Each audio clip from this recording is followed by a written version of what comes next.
Good morning, everyone. We are finishing up our discussion of Liber Samic. We finished the text already, and we started off by me sharing with you my surgery, I guess you'd say, on Liber Samic, so I could put it in this very complex inner meditation. I put it in form where you could at least start to imagine uh, yourself actually doing it in a living room temple setup, and that's the second section of this chapter. So you could actually memorize it and use it and practice it and imagine it and visualize it. Uh, you actually going through it physically before you start imagining it in your body of light. Uh, we finished up that section, and now I'm going to start the next chapter in just a moment. Uh, but the third point of the text that I've included the entire thing, including Crowley's essay, which I'm only going to read a portion of right now. It's point 3. It's surely on sections G and G, small g. And Aeschyleon is a fancy Greeky word for a commentary on. But just to wrap things up concerning Liber Samic, the invocation of the Holy Guardian Angel, this is what Crowley more or less summed up what it's supposed to do, what it's intended to do, what it has did for him. It allowed the adept to be free to free to concentrate his deepest self upon the realization of his holy guardian angel. That's the bottom line. It's an exercise to allow you to be free to concentrate your deepest self upon the realization of the holy guardian angel. Now, there is a parenthetical note in this sentence, because at this time of Crowley's writing career, he was writing very, very lengthy sentences, sometimes with curious punctuation. This loquaciousness may have been brought about by the chemicals he was taking during this period of his life in the early 1920s in Cefalù.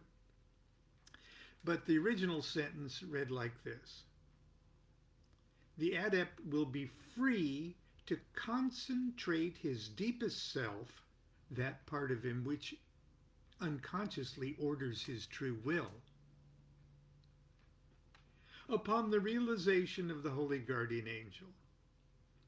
The absence of his bodily, mental, and astral consciousness is indeed cardinal to success, for it is their usurpation of his attention which has made him deaf to his soul, and his preoccupation with their affairs that has prevented him from perceiving that soul. The effect of the ritual has been A, to keep them so busy with their own work that they cease to distract him. B, to separate them so completely that his soul is stripped from its sheaths. C, to arouse in him an enthusiasm so intense as to intoxicate and anesthetize him, that he may not feel and resent the agony of this spiritual vivisection, just as bashful lovers get drunk on the wedding night in order to brazen out the insanity of shame which so mysteriously coexists with their desire.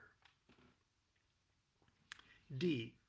To concentrate the necessary spiritual forces from every element and fling them simultaneously into the aspiration toward the holy guardian angel.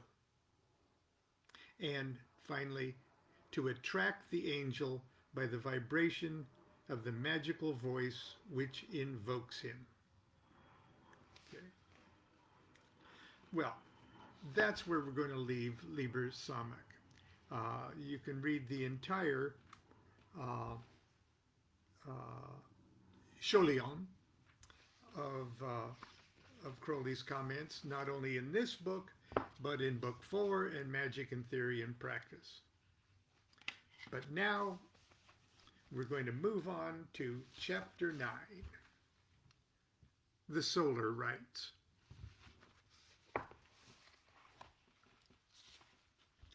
The epigram is from Liber Alvel Legis, the Book of the Law.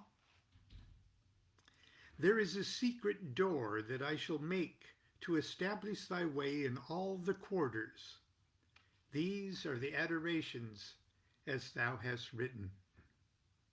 That's from chapter 3. Within a religious context, the magic of Thelema could accurately be described as solar worship. The only thing new and revolutionary about it is the worshipper's relation to the sun. It doesn't take very long for the modern student of comparative religion to see the countless similarities and parallels inherent in the world's so-called great religions. We might even say, if we allow ourselves the emancipation of a truly open mind, that the religions of the past are really only aspects of one religion, whose universal object of worship is the sun, and whose ceremonies, observances, and holy days are based upon the recurring yearly passion play that is the solar calendar. Terrestrial life pantomimes the sun's life-creating qualities in the reproductive capabilities of each organism. Our ancestors drew a direct parallel between the sun and the phallus, and between sunlight, blood, and semen. This correlation assumes increasingly profound dimensions as we apply our greater understanding of astronomy, physics, and medicine to this great evolving religion. The simple truth, and truth is in quotes, the simple truth of the death of the sun was destroyed by the truth of the heliocentric system, which is destroyed by the truth that our solar system revolves around a central something, which may very well be a black and inscrutable negative dimension. Theoretically, all of this originated as a compact, pre-existent negative singularity, which for some reason could not contain itself, and which in all likelihood will someday withdraw everything back into nothingness. Meanwhile, we're discovering that everything we were, are, and shall be is encoded upon a chemical chip called DNA, which impresses itself upon our cells and flows like an eternal river through the blood of infinite generations, whose most important function is to serve as an organic ark for this evolving superlife. All of the Thelemic rituals express the formulae of the new solar consciousness, but two in particular incorporate the sun itself as the central element of the ceremony, Liber Resh and the Mass of the Phoenix. Resh is a simple series of 4 adorations that are performed at dawn, noon, sunset, and midnight. These are formatted as classic Egyptian adorations, but customized to satisfy Crowley's idea of the new magical formulae. Resh serves as an excellent form of background concentration, which requires us to acknowledge our magical relationship with the sun at least 4 times in our busy day. Crowley said, "The object of this practice is firstly to remind the aspirant at regular intervals of the great work. Secondly, to bring him into conscious personal relation with the center of our system. And thirdly, for advanced students, to make actual magical contact with the spiritual energy of the sun and thus to draw actual force from him." The Mass of the Phoenix is the second ritual. Now, Constance and I performed sort of a joint ritual. She did a fire lighting ceremony preliminary to me doing the Mass of the Phoenix just the other night to celebrate the writing of the 3rd chapter of the Book of the Law. And we made a little video of it, and it's on YouTube.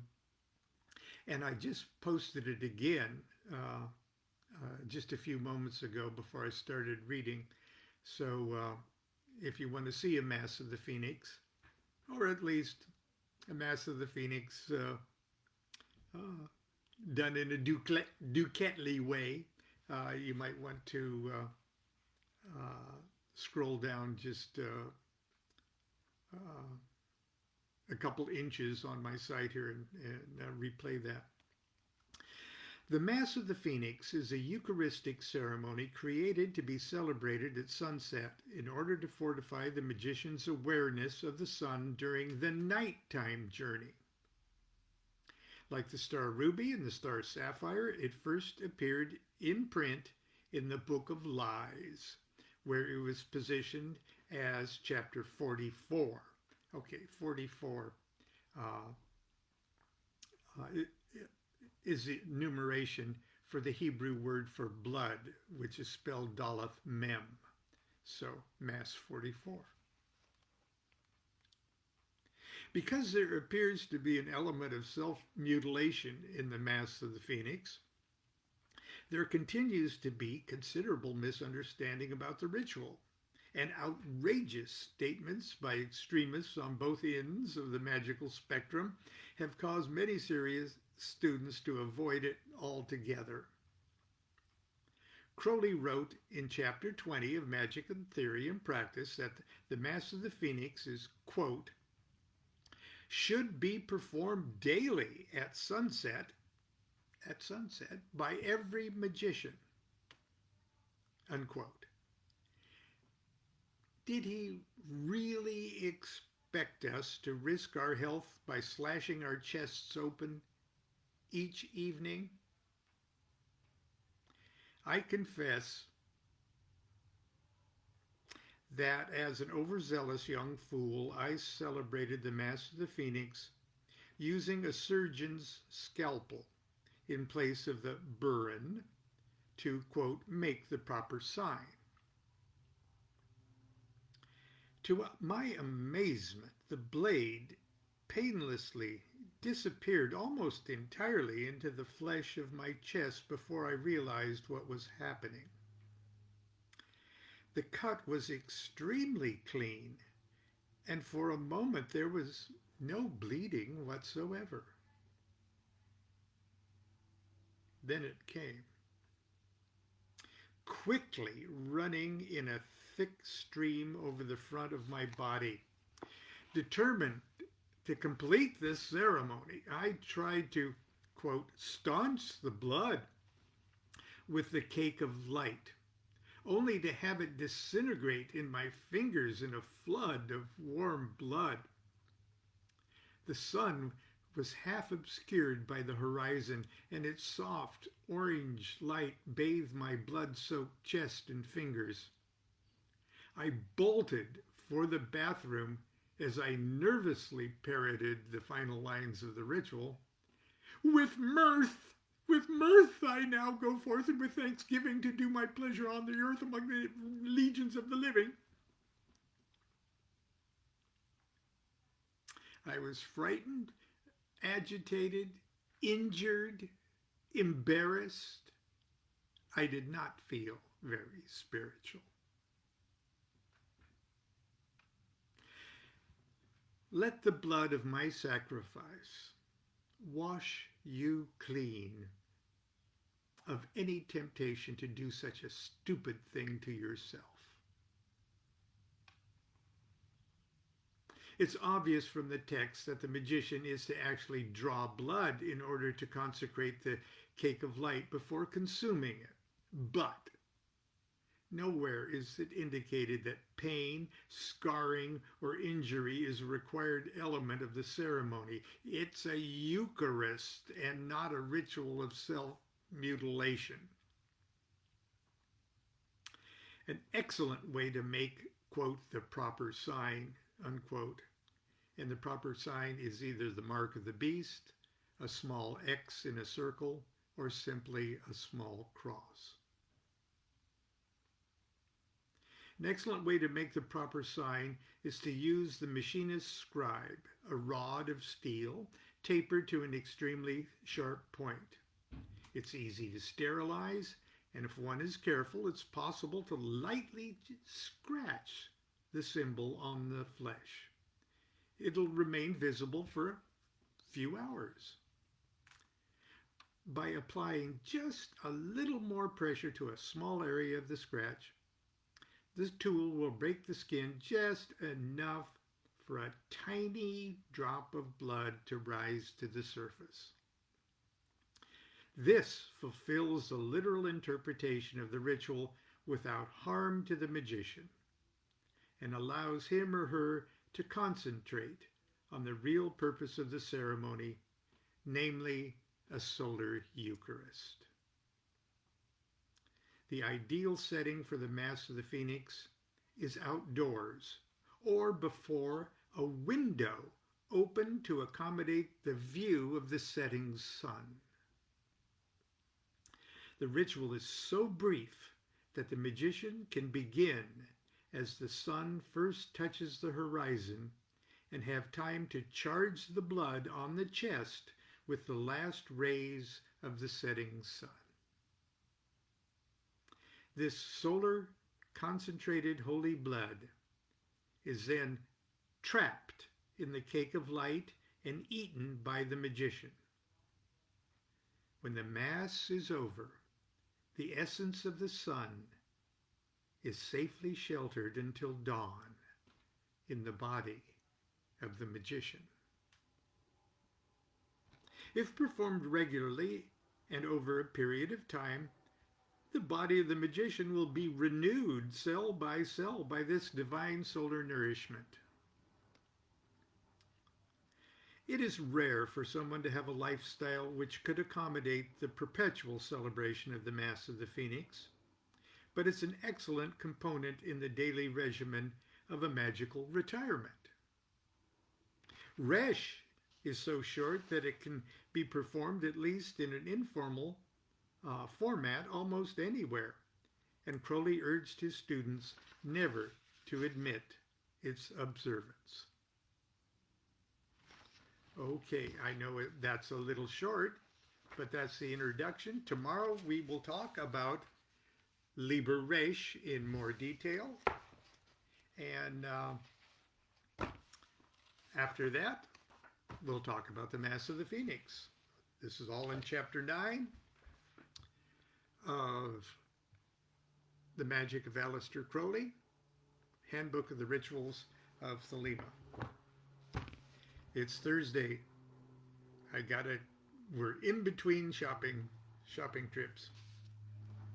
That's why I'm dressed so California. Continue to be good to yourself and be good to each other. Do what thou wilt shall be the whole of the law. Love is the law, love under will.